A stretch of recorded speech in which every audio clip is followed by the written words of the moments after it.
অনেক দিন অনেক গল্প শুনছেন, আজকে হয়তো আপনাদের সামনে আমি আমার গল্পটা শোনেন। আমাদের দীর্ঘ রিলেশনশিপ ছিল, হঠাৎ করে আমাদের বিয়ে।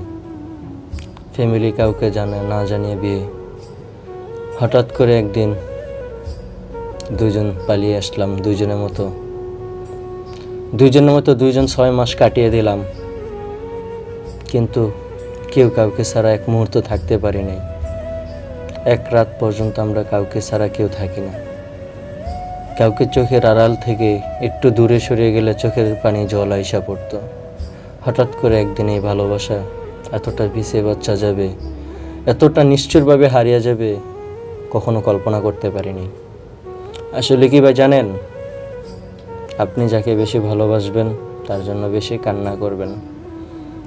তারপর হঠাৎ একদিন, তার 6 মাস পর তার ফ্যামিলি থেকে একদিন ফোন আসলো, তার ফ্যামিলি মানুষ মেনে নিল। তখন তার পরিবারে গেলাম তাকে নিয়ে। সে অন্য রুমে ঘুম আসলো, আমি এক রুমে ঘুম আসলাম, দুইজনকে 2 রুমে ঘুম আসতে দিছে। হঠাৎ করে আমাদের যখন ঘুম ভেঙে যাইতো, সে আমার কাছে চলে আসতো, আমি তার কাছে চলে যাইতাম।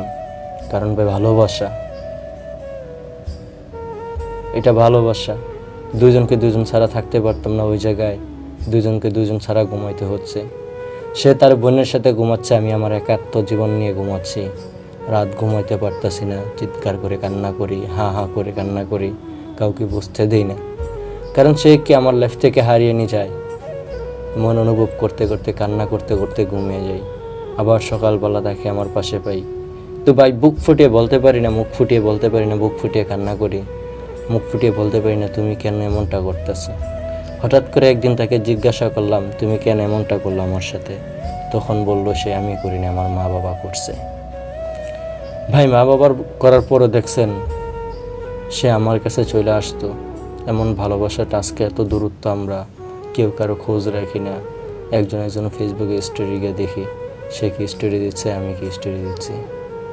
এমনভাবে আমার জীবনটা কাটিয়ে ফেলতেছে, কেউ একজন খাইলে খাই, না খাইলে কেউ খবর নেয় না ভাই। এই জন্য ভাই কাউকে ভালোবাসলে গভীরতা দিয়ে ভালোবাসেন, আজীবন বুকে ছায়া দিয়ে রাখেন।